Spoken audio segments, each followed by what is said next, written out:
بسم اللہ الرحمن الرحیم۔ السلام علیکم۔ ایک لڑکی جس کا خواب کچھ بننے کا تھا، جو پڑھ لکھ کر اپنے والدین کا سہارا بننا چاہتی تھی، جو اپنے ماں باپ کو غربت سے نکالنا چاہتی تھی، ماں باپ جو کہ اپنی بیٹی کو اعلیٰ تعلیم دلوانا چاہتے تھے، جو اپنی بیٹی کا فیوچر سنوارنے کے لیے گاؤں میں رہنے کے باوجود اسے اعلیٰ تعلیم دلوانے کے لیے شہر بھیج رہے تھے، مگر ایک قاتل اور ایک ہوس کا شکاری جو ان دونوں کو یہ سب کرتا نہیں دیکھ سکتا تھا، جس کو صرف ایک جسم کی خواہش تھی، جس کو کسی کے خوابوں سہاروں کی کوئی فکر نہیں تھی، جس کو فکر تھی تو صرف اپنی ہوس بجھانے کی۔ قاتل جو کہ قتل کرنے کے بعد ہر جگہ شامل رہا، جو پولیس اسٹیشن میں، جو کہ اسی کے محلے کا تھا، جو کہ ہر احتجاج میں شامل رہا، مگر اسے کوئی پہچان نہ سکا، یا شاید کوئی اسے پہچان کر بھی انجان کر رہا تھا، یا ہو سکتا ہے کسی کو پتا ہو مگر وہ بتانا نہ چاہتا ہو، یا شاید کوئی پہچان کر بھی انجان بنا ہوا تھا، یا پھر ہو سکتا ہے کسی کی سوچ اس طرف نہ گئی ہو۔ 23 جنوری 2015 وہ پاکستان کے ایک شہر، اس کا ایک چھوٹا سا گاؤں تھا۔ گاؤں میں ایک 50 سالہ محنتی جس کا نام عباس، اس کی بیٹی 20 سالہ نازیہ جو 12ویں کلاس میں پڑھتی تھی، کیونکہ اس گاؤں میں ایک ہی صرف پرائمری اسکول تھا اور باقی تعلیم کے لیے لڑکے اور لڑکیوں کو شہر جانا پڑتا تھا، جو کہ پاکستان کے اکثر دیہات وغیرہ میں یہ مسئلہ ہے۔ نازیہ جو کہ 12ویں کلاس میں پڑھتی تھی، اس کے سالانہ پیپر تھے اور سالانہ پیپر دینے کے لیے اس کو شہر جانا پڑتا تھا، مگر 23 جنوری 2015 کے دن نازیہ پیپر دینے کی غرض سے گھر سے نکلی، مگر اس دن وہ گھر واپس نہ لوٹی۔ گھر والوں کو تشویش لاحق ہو گئی۔ جوان بیٹی اگر گھر سے تھوڑی دیر کے لیے بھی باہر جائے تو ہر ماں باپ کی پریشانی جائز ہے۔ عام حالات میں نازیہ 2-3 بجے تک گھر واپس لوٹ آتی تھی، مگر 23 جنوری 2015 کی ایک سرد دوپہر کو یہ سب نہ ہو سکا۔ نازیہ کو ہر جگہ تلاش کیا گیا۔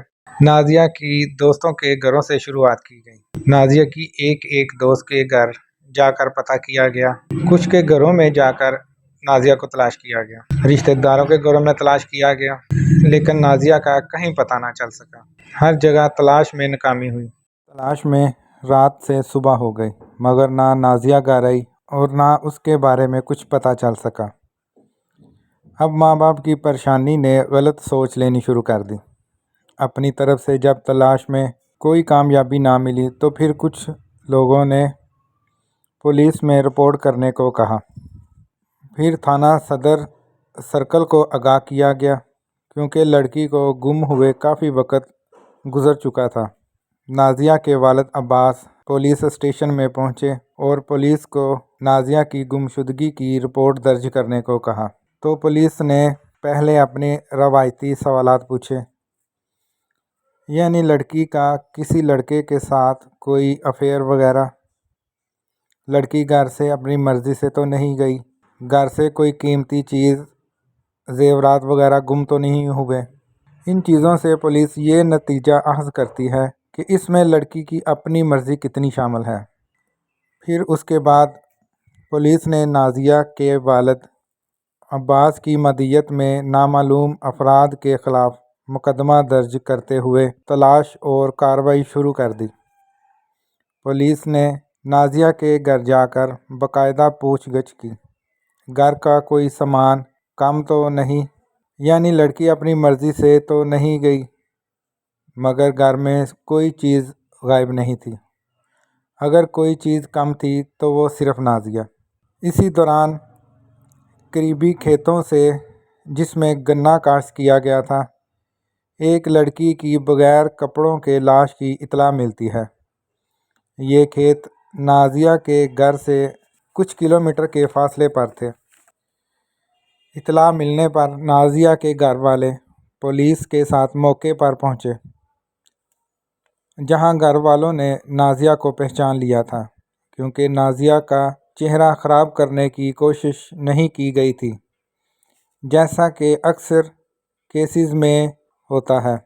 اکثر کیسز میں چہرے کی شناخت ختم کرنے کی کوشش کی جاتی ہے تاکہ مقتول کی پہچان نہ ہو سکے اور قاتل پکڑا نہ جا سکے۔ اگر بعد میں مقتول کی شناخت ہو بھی جائے تو یا تو ثبوت اتنے خراب ہو چکے ہوں کہ قاتل کی گرفتاری اور بعد میں عدالت میں پیش ہو کر اس کو کچھ ریلیف مل سکے، یا پھر اس واقعے کو کوئی اور رنگ دے کر سرد خانے میں ڈال دیا جائے۔ پولیس نے لاش کو قبضہ میں لے کر موقع کی کارروائی شروع کر دی۔ پاؤں کے نشانات، فنگر پرنٹس، یہ سب اٹھائے گئے۔ یہ وہ وقت تھا جب پاکستان میں گاؤں دیہات کے علاوہ شہروں میں بھی بہت کم لوگوں کے پاس موبائل فونز ہوتے تھے۔ نازیہ کے پاس اور اس کے گھر والوں کے پاس بھی کوئی موبائل فون نہیں تھا۔ کچھ لوگوں سے پوچھ گچھ کی گئی اور لاش کو پوسٹ مارٹم کے لیے بھیج دیا گیا۔ گمشدگی کی ایف آئی آر اب قتل کی ایف آئی آر میں تبدیل ہو چکی تھی۔ پوسٹ مارٹم کی رپورٹ نے ایک ایسا بم پھوڑا جس نے پولیس کے ہاتھ پاؤں سن کر دیے۔ پوسٹ مارٹم کے دوران یہ نہیں کہ پولیس نے کارروائی نہیں کی، پولیس تب بھی اپنی کوشش کرتی رہی کہ پوسٹ مارٹم کی رپورٹ آنے سے پہلے قاتل یا قاتلوں کو گرفتار کر سکے۔ جب اس میں کچھ کامیابی نہ ملی تو پھر پوسٹ مارٹم کی رپورٹ نے سب کو ہلا کر رکھ دیا۔ پوسٹ مارٹم کی رپورٹ کے مطابق نازیہ کے ساتھ ریپ کیا گیا اور ہوس کا نشانہ بنانے کے بعد گلے میں پھندا ڈال کر قتل کیا گیا۔ جسم پر زخموں کے اور نشانات کا ذکر بھی کیا گیا۔ لڑکی کے ساتھ یہ سب زبردستی کیا گیا تھا۔ پوسٹ مارٹم کی رپورٹ کے بعد پولیس کی کارروائی میں بھی شدت آ گئی، کیونکہ اکثر ریپ کیسز میں عوام کا غصہ پولیس پر ویسے بھی بہت زیادہ ہو جاتا ہے۔ پولیس نے قاتل کی تلاش میں کوئی کوتاہی نہیں برتی۔ پولیس نے قاتل کی تلاش گاؤں سے شروع کر دی۔ پوچھ گچھ بھی ہوئی اور کچھ لوگوں کو شک کی بنیاد پر گرفتار بھی کیا گیا۔ گرفتار ہونے والوں میں کچھ آوارہ لڑکے، دکاندار، رشتہ دار، محلے دار، ہمسائے کے کچھ لڑکے بھی شامل تھے۔ ان سب میں قاتل بھی شامل تھا۔ آوارہ وہ لڑکے جو گلی محلوں میں صرف اس لیے کھڑے ہوتے ہیں، جو لڑکیوں کو آتے جاتے تنگ کرتے ہیں، چھیڑ خانی کرتے ہیں۔ یہ آوارہ لڑکے لڑکیوں کی اسکول کالج جانے کی ٹائمنگ پر اور چھٹی ٹائمنگ پر آپ کو گلی محلوں میں صاف نظر آ جائیں گے۔ اس کیس میں پولیس کو جس پر ذرا بھی شک ہوتا، پولیس اس کو اٹھا لیتی اور اسے تھانے لے آتی اور تحقیقات کرنے کی کوشش کرتی۔ اس کیس میں ایک دردناک پہلو یہ بھی ہے کہ قاتل نازیہ کے گھر والوں کے محلے کا تھا۔ ہر جگہ ان کے ساتھ جاتا رہا، ہر موقع پر گہری نظر رکھتا رہا۔ پولیس نے گرفتار ہونے والوں سے تحقیقات شروع ہی کی تھی کہ مدعی مقدمہ عباس کے کہنے پر گرفتار ملزمان کو پولیس کو چھوڑنا پڑا، کیونکہ پولیس نے گرفتار ہونے والوں پر باقاعدہ کوئی ایف آئی آر نہیں کاٹی تھی، بلکہ صرف شک کی بنیاد پر اور پوچھ گچھ کے لیے ان کو تھانے لے گئی تھی یا ان کو تھانے بلایا گیا تھا۔ نازیہ کے والد عباس نے یہاں پر ایک غلطی کر دی، صرف انجانے میں غلطی ہوئی۔ چھڑانے والوں میں ایک قاتل بھی تھا جو کہ ابھی تک نامعلوم ہی تھا اور اس کا کوئی چہرہ واضح نہیں تھا۔ نازیہ کے والد کو یہ انجانے میں کی گئی غلطی بہت بھاری پڑی۔ 4 سال تک وہ دن رات اپنی بیٹی کے قاتل کو سزا دلواتا دیکھتے رہے۔ 4 سال تک انہوں نے اذیت میں دن گزارے۔ یہ تو وہ باپ ہی سمجھ سکتا ہے جو اس مشکل وقت سے گزرا ہو۔ پولیس نے پھر بھی ہمت نہ ہاری۔ پولیس تحقیقات میں مصروف رہی، اپنے طور پر کارروائیاں بھی کرتی رہی۔ کچھ آدمیوں کو گرفتار بھی کیا گیا، ان سے پوچھ گچھ بھی ہوتی رہی، مگر کوئی پولیس کو کلیو نہ مل سکا۔ لیکن پولیس کی بہت محنت کے باوجود قاتل گرفتار نہ ہو سکا۔ پولیس نے اس مقدمے کو بہت سیریس لیا، مگر پھر بھی کچھ نہ ہو سکا۔ پھر رفتہ رفتہ وقت کی رفتار نے یہ کیس نرم کر دیا، مگر نازیہ کے گھر والوں نے اس کو ہر فورم پر اٹھانے کی کوشش جاری رکھی۔ نازیہ کے گھر والوں نے ڈسٹرکٹ پولیس افیسر کی کھلی کچہری میں حاضری دی اور نازیہ کے قاتل کی گرفتاری کی دہائی دی۔ ڈسٹرکٹ پولیس افیسر اس ظالمانہ قتل کی تفصیلات سنتے ہوئے کافی افسردہ اور پریشان ہو گئے۔ اکثر اس طرح کے کیسز بھی پولیس والوں کے پاس آتے ہیں جن میں ان کی کوشش ہوتی ہے کہ قاتل کو جلد سے جلد گرفتار کر کے سخت سے سخت سزا دلوائی جائے۔ یہ نہیں کہ پولیس ہر معاملے کو کم سمجھتی ہے، پولیس کا اپنا طریقہ کار ہوتا ہے۔ پولیس سے کچھ کیسز میں نرمی ہو جاتی ہے، مگر اس کی بھی بہت ساری وجوہات ہوتی ہیں۔ ڈسٹرکٹ پولیس افیسر نے نازیہ کے قاتل کی گرفتاری کے لیے ڈی ایس پی کو اپنے دفتر میں بلا کر اس قاتل کو گرفتار کرنے کا ٹاسک دیا۔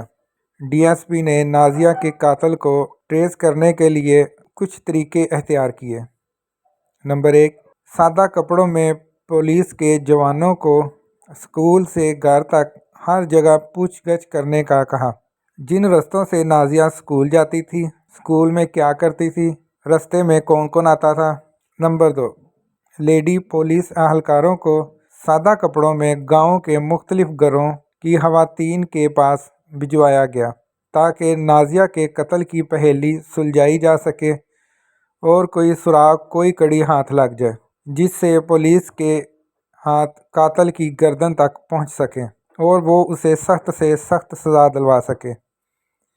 پولیس نے دوبارہ نئے سرے سے تحقیقات شروع کی۔ اس بار تحقیقات میں سختی اور تیزی تھی۔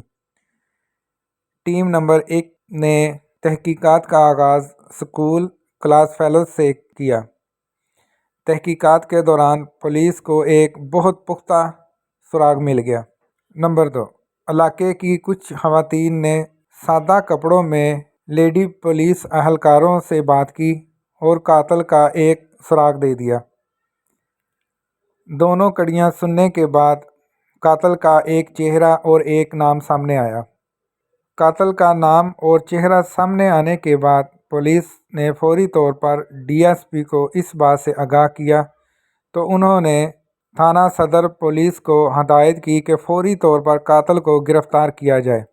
پولیس نے ڈرامائی انداز میں اور تمام ثبوت کو قاتل کے سامنے رکھ کر گرفتار کیا تو اس نے بتایا کہ 4 سال پہلے بھی اسی مقدمہ میں پولیس اسے گرفتار کر چکی ہے، لیکن مقتول نازیہ کے باپ نے رہائی دلوائی تھی اور کہا تھا یہ میری بیٹی کا قاتل نہیں۔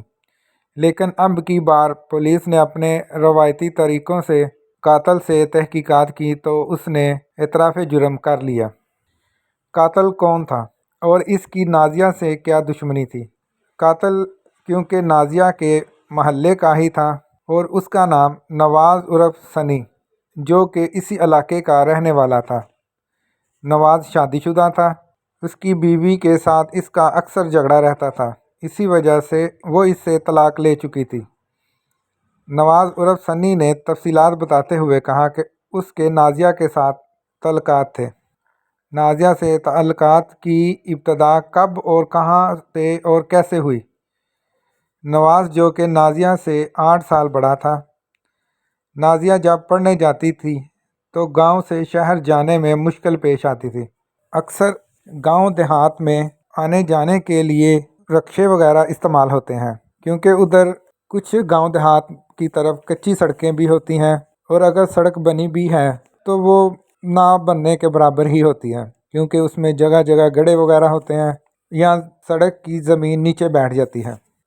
تو نازیہ جب گھر سے نکلتی تھی اور نواز بھی کیونکہ گاؤں سے شہر رکشہ سواریوں وغیرہ کے لیے لے کر جاتا تھا، اس سے بھی اس کو کچھ کمائی وغیرہ ہو جاتی تھی، تو اسی لیے اکثر نازیہ نواز کے رکشے میں ہی جاتی تھی۔ نازیہ کو اکثر نواز اپنے رکشے میں کبھی سواریوں کے ساتھ اور کبھی اکیلا بھی لے کے جاتا تھا، تو آہستہ آہستہ بات سے بات نکلی اور باتوں باتوں میں ایک دوسرے کو پسند کرنے لگ گئے اور یہ باتیں ان کی محبت میں تبدیل ہو گئیں۔ نواز نازیہ کو اسکول لے کے بھی جاتا اور اسکول سے واپسی پر گھر بھی چھوڑ دیتا، مگر اسی دوران وہ آپس میں اگر کوئی اور سواریاں ہوتی تو آپس میں ایک دوسرے سے بات نہ کرتے۔ اکثر نواز سواریاں لانے کے بغیر ہی نازیہ کو گھر چھوڑنے آتا تو رستے میں ان کی باتیں وغیرہ ہو جاتی۔ نازیہ کو نواز کی شادی اور طلاق کا بھی پتہ تھا، مگر یہ پتہ نہیں تھا کہ طلاق کس وجہ سے ہوئی کیونکہ نواز نے خود کو نازیہ کے سامنے مظلوم ظاہر کیا تھا۔ یہ سلسلہ کافی ٹائم تک چلتا رہا۔ یہ سب نواز کی زبانی ہے کیونکہ اس کی تصدیق کرنے والی نازیہ تو اس دنیا میں نہیں تھی۔ قتل والے روز بھی نازیہ نواز کے ساتھ رکشہ میں بیٹھ کر امتحانی پیپر دینے گئی تھی، جہاں واپسی پر گھر جانے کی بجائے نواز اس کو قریبی گنے کے کھیت میں لے گیا، جہاں پر دونوں میں تلخ کلامی ہوئی۔ بات بڑھتے بڑھتے شدید غصے اور حیوانیت پر آ گئی اور نواز نے نازیہ کو ہوس کا نشانہ بنانے کے بعد قتل کر دیا۔ پولیس نے قتل میں استعمال ہونے والی رسی کو برآمد کیا، جو کہ نواز نے اپنے رکشے میں ہی چھپا کر رکھی ہوئی تھی، اور چالان عدالت میں جمع کروا دیا۔ عدالت میں یہ کیس کافی عرصہ چلتا رہا، اور جب عدالت کا فیصلہ آیا تو نواز کو عدالت نے ریپ میں اور قتل کرنے کے جرم میں سزائے موت کا حکم دیا۔ پولیس کو نواز کے بارے میں کیسے پتہ چلا؟ نمبر 1، پولیس ٹیم نے جب تحقیقات کا آغاز کیا تو دوران تحقیقات پولیس کو پتہ چلا کہ اکثر نازیہ ایک رکشہ میں بیٹھ کر آتی تھی اور واپسی پر بھی وہی رکشہ ڈرائیور نازیہ کا ویٹ کر رہا ہوتا تھا۔ پہلی بار نواز کا نام تب سامنے آیا۔ نمبر 2، لیڈی پولیس اہلکاروں نے جب گاؤں کی عورتوں سے اس بارے میں پوچھا تو انہوں نے بھی دبی ہوئی آواز میں نواز پر شک ظاہر کیا، اور ایک بار پھر نواز کا نام سامنے آ گیا۔ تو پولیس کو بس ایک نام چاہیے تھا۔ یہ نام پولیس کیونکہ 2 جگہوں سے سن چکی تھی، باقی سب کچھ معلوم کرنا پولیس کے لیے کوئی مشکل کام نہ تھا۔ نواز کی اس کیس میں دلچسپی کا اندازہ اس بات سے لگایا جا سکتا ہے کہ اکثر پولیس اسٹیشن، احتجاج اور کھلی کچہری وغیرہ میں اپنے رکشہ میں نازیہ کے والد کو بٹھا کر لے جاتا تھا۔ نواز یہ بھی نظر رکھنا چاہتا تھا کہ یہ کیس کہاں تک پہنچا ہے اور پولیس نے ابھی تک کیا کارروائی کی ہے۔ کیا پولیس اس تک پہنچ چکی ہے؟ کیا انہیں کوئی ثبوت وغیرہ ملا ہے؟ کیا یہ محبت تھی یا ہوس تھی؟ مجھے تو محبت نہیں لگتی۔ آپ کی کیا رائے ہے؟ اپنی رائے کا اظہار کمنٹس میں ضرور کریں، اور میری ویڈیو کو بھی دیکھتے اور سنتے رہیں، اور میں اپنی معلومات آپ تک شیئر کروں۔ اس ویڈیو بنانے کا مقصد کسی کو ڈرانا وغیرہ نہیں، صرف مقصد یہ ہے کہ آپ احتیاط کریں، اپنے ارد گرد کے ماحول پر نظر رکھیں، اپنا اور اپنوں کا خیال رکھیں، اور اپنے بچوں کو اکیلا مت چھوڑیں، خاص طور پر ان جگہوں پہ جہاں بچوں کا آنے جانے کا مسئلہ ہو۔ آپ اپنے بچوں کو اپنی نگرانی میں خود چھوڑ کر آئیں۔